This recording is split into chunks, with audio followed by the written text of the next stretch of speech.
Well, hello everyone. The sound has stopped and the music has stopped, so I think that means it's time to start. So here we go. My name's Josh Carlson. We're going to be doing a panel on workforce development, which I'm very excited about. And I have to say, I have the unenviable role of introducing a bunch of people that need no introduction, really. So to my left, we have Dr. Joel Mosier, as you can see, first chief scientist of the Space Force. We have Kathy Kirby, and we have also General Retired D.T. Thompson, first Vice Chief of Space Operations for the Space Force. I think this is a very timely panel, and it's one that I've been looking forward to quite a bit. As we've been listening to a lot of the panels earlier today, I noticed there was a trend of talking about, we talked about economic development, we talked about all sorts of other things, but we highlighted workforce development as one of the things that we are so interested in, and that's what we really get a chance to get into. So as we get started, workforce development, both of you gentlemen were there from the very beginnings of Space Force. Could you tell us a little bit about what Space Force was looking at in the area of workforce development and problems you saw, and then some of the solutions that you looked at?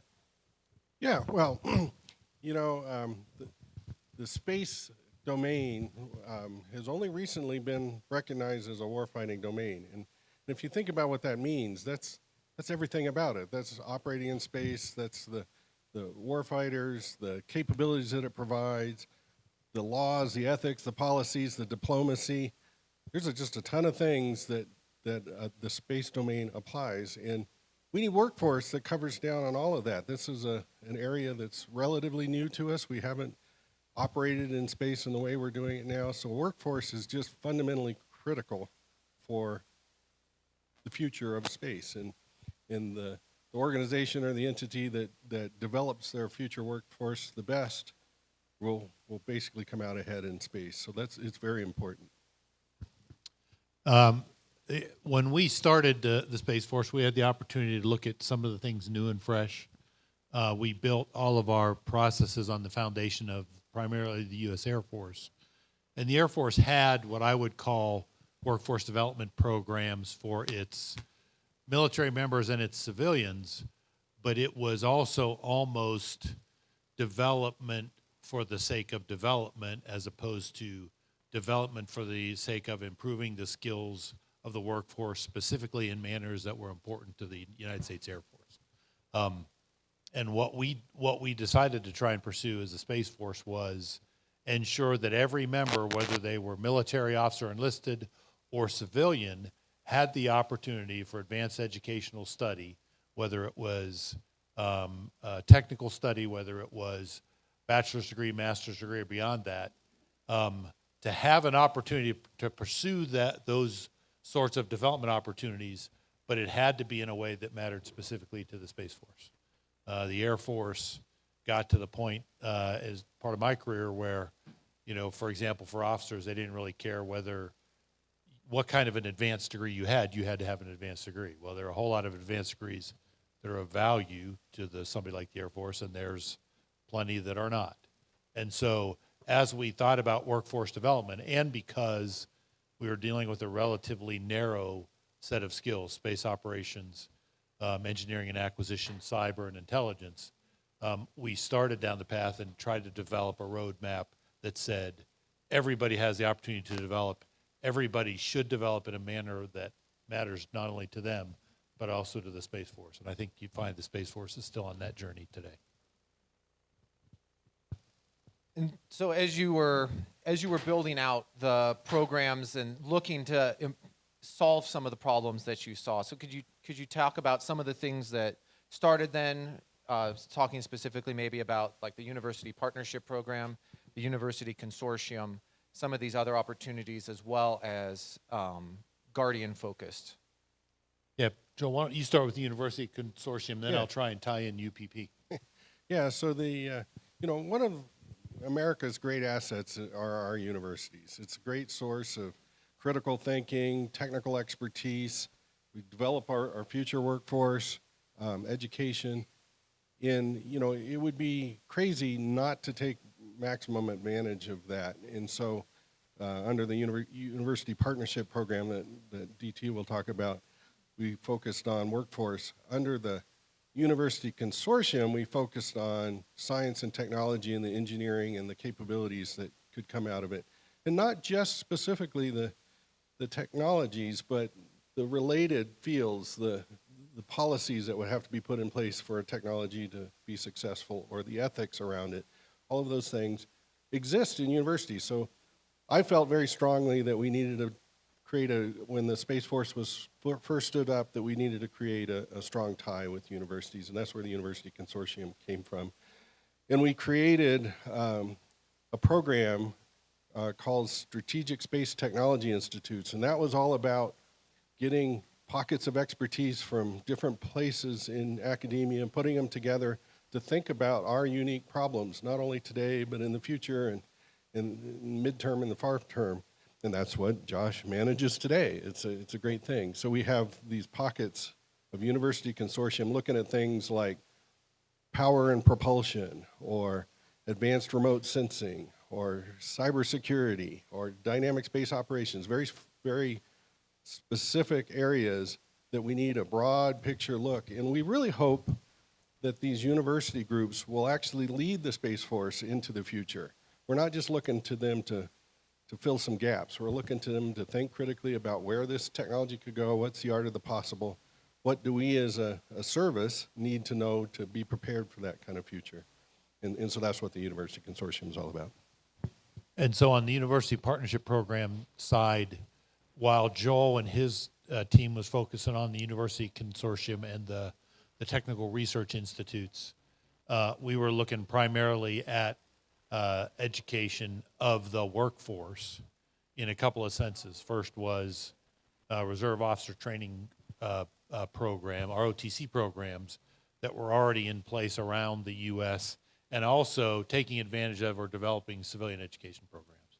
And so, you know, the Air Force has somewhere on the order these days of about 100 ROTC programs and detachments that serve multiple universities, in some cases scattered around the United States.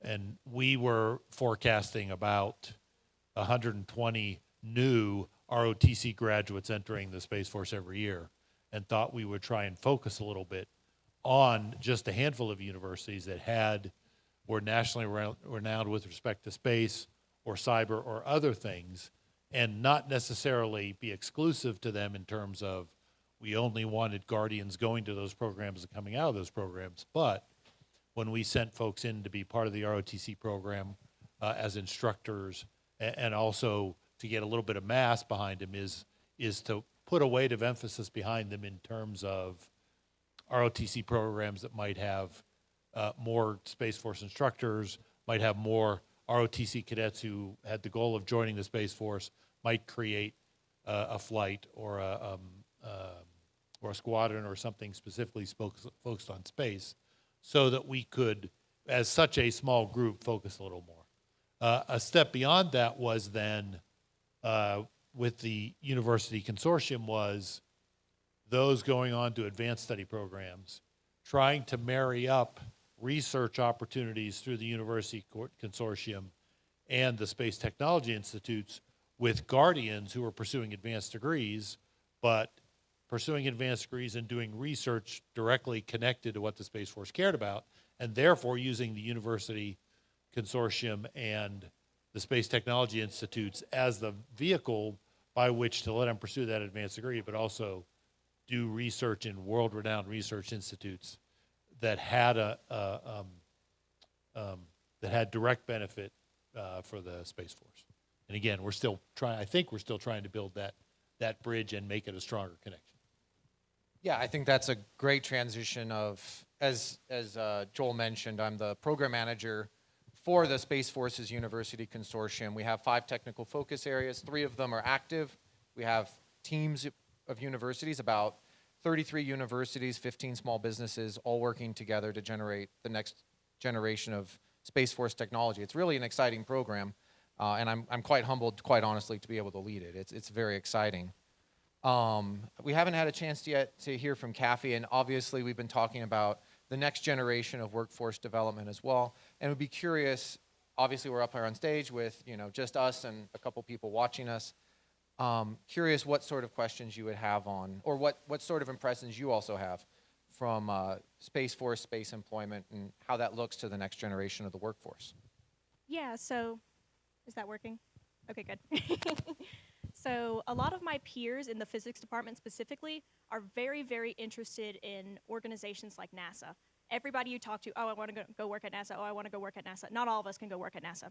So that's where I think that the Space Force has a big opportunity to reach out to those students, all of the ones that can't go to NASA and don't want to go into private industry. There's a big opportunity here for you guys to reach out, like I mentioned, with the university partnership program and all of that. Students are excited by the prospect of working on something that's bigger than themselves. A lot of students want to go into research. Basically, everybody that I talk to wants an advanced degree. And so like y'all were talking about, that is important to the Space Force, an advanced degree. So all of that is really interesting. And I think that this is just a fantastic opportunity. Although students are a little bit worried about upcoming research, especially with certain budget cuts that sent the universities into like a total panic, which was really interesting to watch. So I think that if y'all can provide some sort of security and some sort of incentive for these students to come and join y'all and work with you, I think that would be fantastic opportunity and fantastic for you guys. Yeah, so I would say Joel or DT, if you'd like to comment. Yeah, and you know, I see myself 30 years ago looking at the same questions, but there's a lot for you and your generation to look at that's different. You know, not to be too Trekkie, but space really is the final frontier. We're learning new things about how to do and operate, as this whole conference and this week is all about. There's a lot of newness to space, and there are going to be careers with new titles on them. You know, cislunar logistics engineer, space quantum physicist. There's all this excitement about that. And if you're interested, and you brought this up, if you have a spirit of service and you want to give back to your country and you want to be a part of national defense and national security and you have a spirit of service, there's still a lot to be done. We need people who are technically minded, who can figure out all this new final frontier, all the new things that are going on.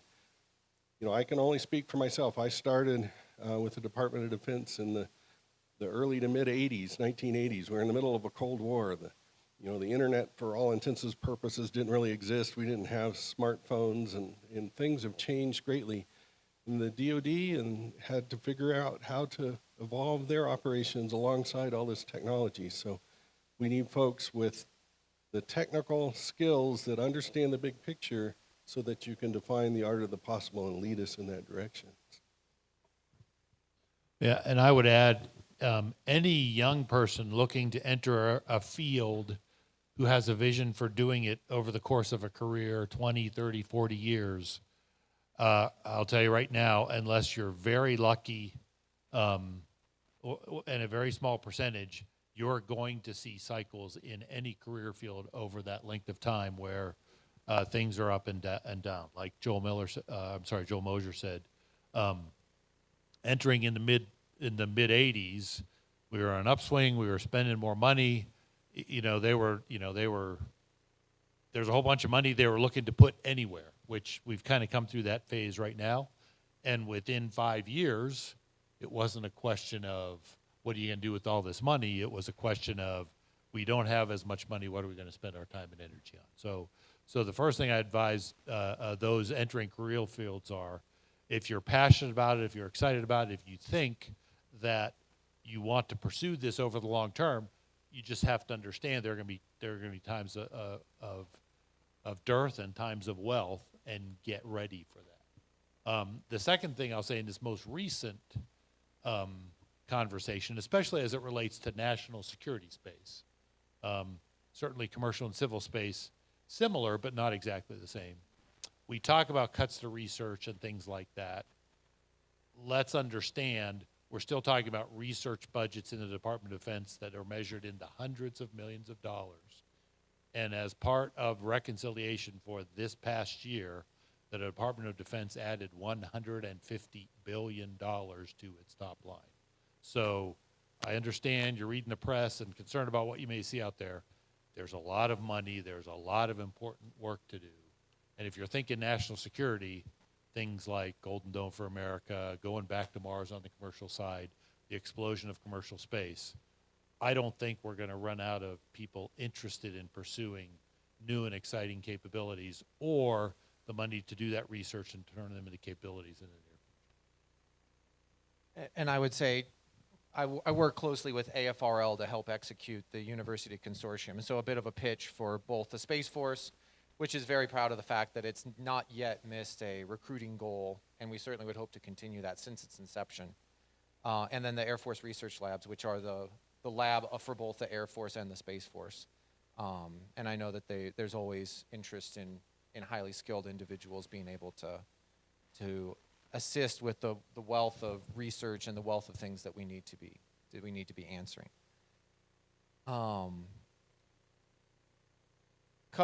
We've covered some of the initial stuff, looking at some of the history, where we are now, and some of the questions. I wanted to give a chance for the panel to get a chance to ask each other questions, and then don't worry, we'll save a few minutes for folks at the end to also ask questions of the panel. But wanted to give a chance to ask questions to each other if anyone has some. I have a question for Kathy.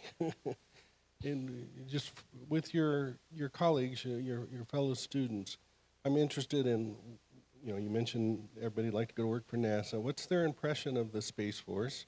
Do they know what it's all about? Is it something that they're targeting, or is it just a plan B? I'm just curious, what's the level of knowledge about the Space Force with your community? So complete honesty is that I don't think I've heard really anybody talk about the Space Force within the physics program. I'm sure there are people, but the ones that I'm interacting with, I haven't heard anybody say, yeah, I'm going to go to the Space Force. So I think people need more education on that sort of thing. Everybody just looks at NASA, and then they go, that's it. I don't need to think anymore. So if you want to recruit the students, you definitely have to get out there and make sure that they're aware of what you do and how they can get involved. Can I follow up that question? As a digital dinosaur / product of the 20th century, how would you argue, or how would you propose that the most effective means by which to reach those people, at least with knowledge and enough understanding to say, hey, maybe this is something I want to learn more about? Because, like I said, sitting around rooms with people like me, sending emails sounded like a great idea, but we're pretty sure that's not the way that, the current generation, the new generation, gets information and gets inspired to do something. Okay, so everybody knows about the importance of social media. So that would probably just be like step one, is make sure that they know what you are and know what you're looking for. Are you looking for students? Are you looking for graduate students? What are you willing to offer them? That's step one, just getting them interested and getting them knowledgeable. Step two would probably be to, in my opinion, North Carolina State University does a lot of career fairs and stuff like that. A lot of students attend these, and they come with their, I can't remember the word. Yes, thank you. Their resumes in hand, and they go around table to table. So if the Space Force could get there, and I know the Air Force usually goes and stuff like that, so if we could get a Space Force table, that would really get students interested, because then they can give you their resume, and then you can say, hey, here's what we offer. You hand them a little pamphlet. I think that would just be a fantastic opportunity, and then you can move up from there. Yeah, I spent this past weekend with my cousin, who is an F-18 pilot, he retired as an F-18 pilot for the Marines. He was recruited back in the days of the original Top Gun. Him and his colleagues became pilots for the Navy and the Marines because of a movie that inspired them to do that. And they're all sort of aging out and retiring at this time. Guess what? They came out with a new Top Gun a couple of years ago, and there's a whole new crowd coming in. I think there's a lesson to be learned there, is all I have to say. Yeah, and then you think about movies like The Martian, which is also fabulous. Gravity, okay, maybe not quite The Martian, but both NASA And I think the American public, who understands a lot of what NASA's about, what they do a fabulous job, just like the Navy and others with Top Gun. I don't know what, we have Space Force, the Netflix series, but that's not really much in terms of, Great chief scientist. yeah. So. But the other struggle that we have, first, NASA does a fabulous job of that public relations. The other is so many Americans, just by innately with growing up and understanding and either having family members or relatives or friends, they know what an Air Force is and what kinds of things you do in the Air Force. They know what an Army is and the kinds of things you do in an Army. They know what a Navy and a Marine Corps are and what you do, but the Space Force is so, first of all, so small. Even 5 years after we were created, in my last days of active duty, I still routinely got people who looked at my name tape that said U.S. Space Force and said, I didn't even realize that was a thing, because we're so small and nobody's ever met, the vast majority of the country's never met a member of the U.S. Space Force. And so we also have a natural disadvantage in the fact that we're new, we're so small, and so few people understand that, hey, your cell phone, your nav app is powered by GPS and it's timed by GPS. Thank you, United States Space Force. When I worked at Cape Canaveral, we, first the Air Force, then the Space Force, launched the majority of the rockets that flew out of Cape Canaveral, but even the local newspapers congratulated NASA on their latest successful launch, even though it was done by the U.S. Air Force then, or Space Force. And so we have a lot of work to do in that regard. And while I think it's great from a science, technology, education, and career opportunity perspective, we're looking for that Top Gun or Martian type thing that will help people, inspire people to also understand, hey, the Space Force is a thing, and maybe they do some cool stuff. It's funny you mentioned that. If I could add a story real quick. I was at Lowe's on Friday checking out, and I had my little Space Force shirt on. And the guy's like, "What's that?" I'm like, "Oh, it's Space Force." He's like, "Oh, do you guys fight aliens?" I was like, "Well, no, not really." He was like, "Oh, but obviously you'd never have a soldier walk in there like, "Oh, do you," I don't know, something that would be ridiculous. Yeah, for the Army. for 40 years, every time I told somebody I was part of the Air Force, their question was, "Hey, what do you fly?" Right? The answer is real. I fly satellites, but everybody thinks about the Air Force and airplanes. Same thing. Yeah. One question that occurred to me while we were sitting here chatting, I wanted to get a chance to ask the panel, and I'm the moderator, I get to do that, is especially for Joel and DT, and I think an interesting question for Kathy as well, and to think about. Obviously, we started the Space Force. We have the version 1, so to speak, of the Space Force workforce development elements. As we go into the future, what sort of things, I think you guys already kind of said joining the two programs and figuring out a way to do that. What other areas do you see that you can see for future growth, future improvement for Joel and DT looking at it from the inside, and then Kathy obviously looking at it from your perspective as well? What sort of things would you want to see? So I'm sure General Thompson will have something to say about this too, but we carved the Space Force out of the Air Force and brought in folks from other services as well, but it was a very operationally focused service. So the primary folks that came over became part of the Space Force were operators, some acquisition folks.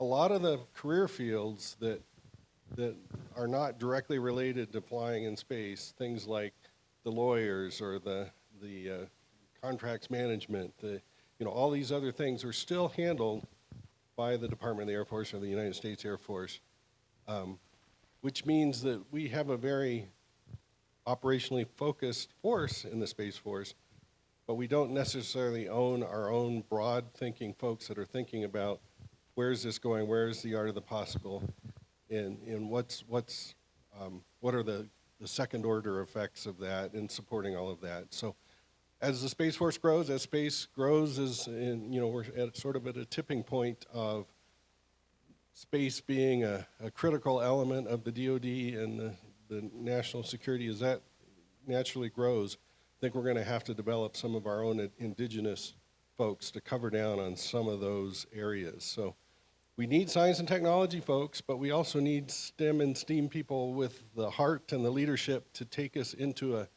unknown future that includes all of those other things too.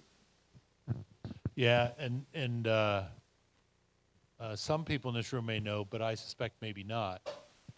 The Space Force is 1 year into a brand new program to train every officer that comes into the Space Force, and they're looking to expand it to civilians and the enlisted force as well. Every single new entrant into the officer corps, they just graduated their first cohort that spent a year together, all of them, learning about the physics and the science and the engineering of spaceflight and the operations aspects of spaceflight, learning about the technical and operational aspects of cyberspace operations, operating networks, attacking networks, defending networks, learning the basics about how you learn from an intelligence standpoint. You understand what an enemy's systems are and the tactics are and the doctrine that they use to employ it. And then from there, they'll spend time in each one of those areas in their early career before specializing as they go on. And I think that has again, because we don't have doctors, we don't have lawyers, we don't have civil engineers, those are all provided by the Air Force today. They will be both generalists in knowing all of the things the Space Force does, but also they'll be very specialized in terms of it. It all relates to operating, building, flying, maintaining systems in space or related to space. And I think that general knowledge in a very relatively narrow sense should build the kinds of technical and operational and engineering experts who understand the possible, the gaps and where to go in that regard, as opposed to, in many cases, I think, many parts of the government and the Department of Defense have gotten a little too narrow. They're going to be more like submarine operators in the Navy, who are supposed to know about every technical system on the submarine, every weapon system on the submarine, the tactics of the submarine, how you lead the submarine crew, how the reactor works, all of that stuff. That's what a Navy submariner is supposed to know. And I think we have the opportunity to build Guardians with that sort of general but specialized knowledge. And let's just be frank, there is no peer on the planet to the Navy submarine force. No other submarine force comes close. I think a lot of it has to do with that education, training, and development model and the expectations they place on Navy submarines. Yeah, so I really liked how you mentioned that y'all are going through a officer training program and sort of an educational program, because I feel that a lot of students, especially since they're unfamiliar with the Space Force, they'll probably look at it and go, oh, well, I'm not entirely sure I know what to do and I know what I need to know. So how am I going to learn? So if y'all go in and you teach them exactly what they need to know, you can work from there. And then other sorts of things that would entice students are, we'll go ahead and get the obvious out of the way. Number one, money. Everybody knows that if you want to make money, you go into private industry. So what can the Space Force offer to students who want money? Number two, stability. This is in no particular order, by the way. Number two, stability, especially like I mentioned earlier with the budget cuts and stuff like that. What assurances can you provide to students that you will continue with this research and you will continue with this job opportunity for them? Another important one, I think, is growth. A lot of people, especially if they come in from like an undergraduate degree, they don't have a graduate degree, they come in and they want to work up the ranks and possibly get to the point where maybe y'all pay for a graduate degree, a PhD. That's something that is very, very appealing, because most of the people that I talk to, they want graduate degrees. They want that PhD. They want the doctor in front of their name. So if the Space Force can provide those things, I think that students would be really, really interested and excited by the opportunity. Did you guys want to respond to that? That actually dovetails nicely with my next question. So maybe I'll ask that, and it basically gets to that same thing. So funny how that works. So we heard earlier the flag following commerce, or commerce following the flag. And I think there's also an interesting implication there from a workforce question of which one is more emphasized by the workforce, which one is the better option. And I wanted to give a question, so dovetailing off of what Kathy was just asking, how would you gentlemen answer the student that wants to go into both, is considering both industry and government service in the space area, and what sort of things would you highlight in the space area that would make them think about that? Yeah, and you know, to answer your question about what if a student wants to go into it to make big amounts of money, and I think there's opportunity for that, and it's important to remember we come at this from a national security perspective, but a huge element of national security is our free market economy and the growth and the innovation that comes from that. We need a strong space industrial base, and we need people who are driven and aspire to do that from the outside. So that's a perfectly valid career path. We also need people on the inside who can think critically and evaluate some of that technology, look for the dual uses where maybe it's not obvious, identify the snake oil when it's out there, those kind of things. So there's plenty of opportunity on both sides of that environment. And then the last thing I'd say to your question about flag following commerce and vice versa, you know, we're in this ratcheting world where new developments are being made, like things like Starship and other capability, reusable launch, which then gives us an opportunity to ratchet up some new capabilities for national security, which then enables more commerce. So it's a self-fulfilling process. It helps on both sides. Yeah, I would say a couple things. The first thing I would say is, if you're interested in national security space, military or intelligence community, civil space, NASA and the like, commercial space, my first answer is, hey, pick one. Just go. Because space power for the nation will be stronger and more secure if you get into the space sector in any one of those areas. So pick one of those areas and go, we're already winning. That's the first thing I'd say. Second thing I would say, though, if you want to be more specific, is it's been the case for a long time, and in most cases it is still that way today.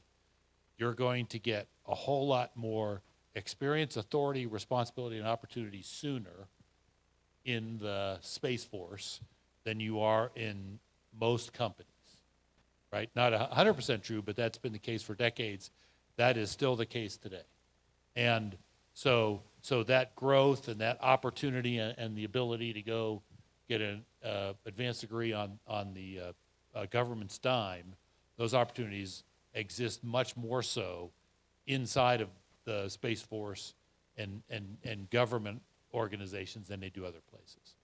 And then the last thing I would say is, you hear the stories about, the person that started the space company in their garage and sold it for $1 billion. That's like two people. But there's a whole lot more people who went, through an ROTC program or a technical training program, got their experience in the Space Force or in the National Reconnaissance Office or NASA for a couple of years, built their experience and understanding, and then jumped to the commercial side. And there's a whole lot more people in that category who are doing extremely well in the commercial sector today.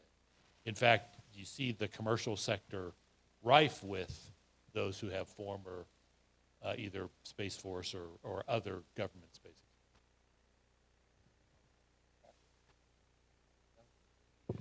So as we were talking about it, and it occurred to me, I think I'm hearing, in some respects, echoes of Mahan about the fact that the merchant, for those who are unfamiliar, famous naval theorist, wrote 1898, basically argued, among other things, that a merchant marine and a navy were mutually beneficial. A navy would produce lots of trained sailors, and then the merchant marine could employ them, and then they could flow vice versa. And I think that's largely what I think I just heard, which was kind of interesting.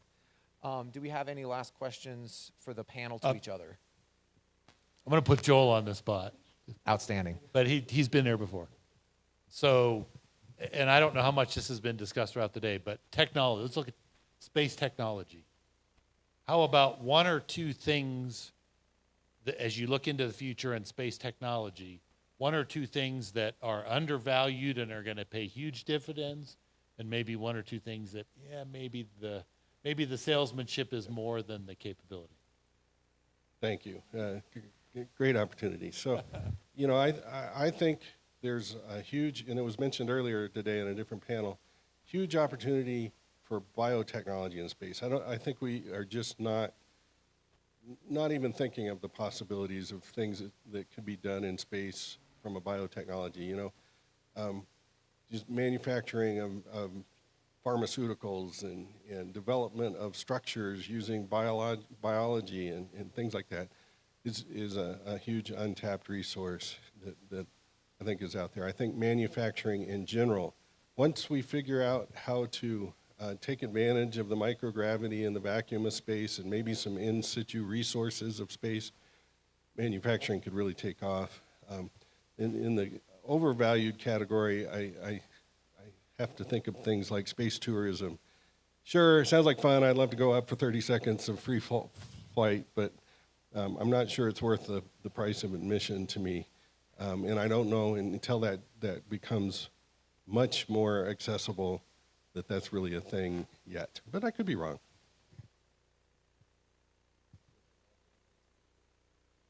Yeah, you want to fire back? Yeah. What do you think, DT?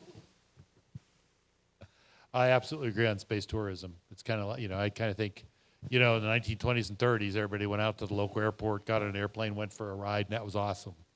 But we don't do air tourism. We use, air travel as passengers for very specific purposes. And I think someday maybe it'll, not in our lifetime, but it won't be, oh, let me just go for the fun of it.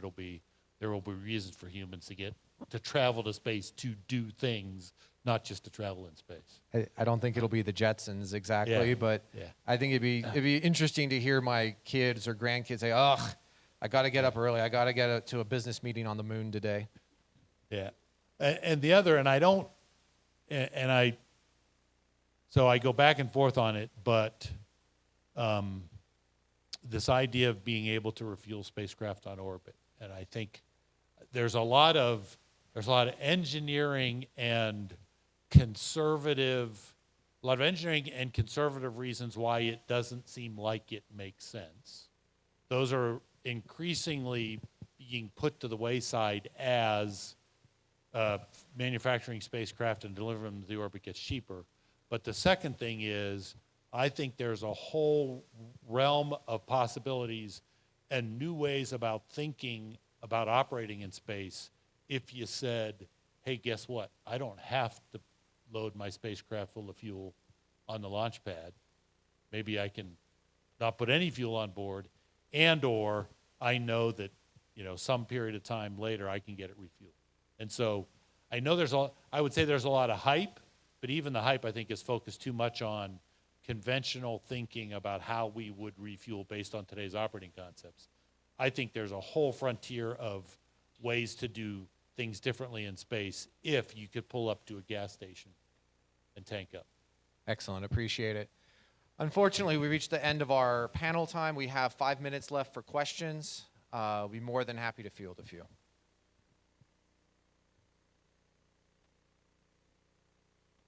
Wow, that was excellent. Apparently, there's not a single question.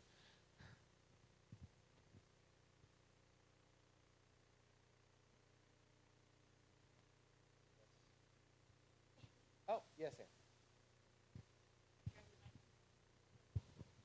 All right, so in the line of work that I'm in, then we're continuously focused on building trust for dual-use technologies. And we envision at Space ISAC that we're going to have a new career field for cybersecurity, space, and intelligence, and really transform the way that people think about space systems architecture and teach in a different way. Have any of you experienced any of this same shift in mindset that we need to really transform the way that we teach the future space operators, or even more people that aren't operators but design or build or manufacture space systems to be able to get through to the next phase of trusted technology? I have a general comment about that, but it's an excellent question. Technology has always been exponential in nature because technologies grow on other technologies. Things happen. You know, the applications of space that we're thinking of today may not be the big things. The market will figure it out. The evolution of things will drive us in a particular direction. And we, as humans, will have a hard time imagining that because we don't think exponentially. We don't think about the combination of things. The cell phone is often used as an example of who thought about camera, a phone, a communications device, a navigation system all put in one package has enabled great things, of course. I think the same thing will happen in space cybersecurity, that there's going to be things that even Kathy and her generation are not thinking about yet, that are going to pop up. And so what we really need from a workforce perspective is people who can ride that wave, who can identify the technologies as they emerge early, the threats to cybersecurity systems, how do you make it resilient, things that are not obvious to us today, but we're going to learn about as time goes on. And we need to be faster than the other guy in figuring that out. That's just the nature of this. So it's a general comment, but I think it relates to what your question. Well, first, let me start by saying I'm a propulsion and an astrodynamics guy, so you can decide what you think about what I say next. But I think the more we think in the future, today I think we still believe that cyber systems and IT are part of space systems, right? The big thing is the space system, and we need cybersecurity, we need cyber operations, we need IT to support it. I think the sooner we start thinking about space as part of a larger, IT system is where we need to go and where we're going, whether we like it or not. Space is just another node in a larger network / IT part of a IT infrastructure. Moving data, processing data, storing data, using data. Space is just going to be another part of that broader IT infrastructure. And I think part of your broader question was related to changing cultures and doing things a little differently. I did want to give a plug for the University Consortium and the fact that I've been told by some of the professors that we work with that we give them a significant amount of funding and ask them to develop technologies. And it's been a cultural change for them to recognize that we expect them to perform at speeds that they were not accustomed to, and it's a different mindset for them. But so far, they've been very appreciative of it, and I think it's been very successful. It's not at all influenced by the fact I run it, but it's been quite an experience. Actually, I think we are out of time, so that was well timed. Thank you, everyone.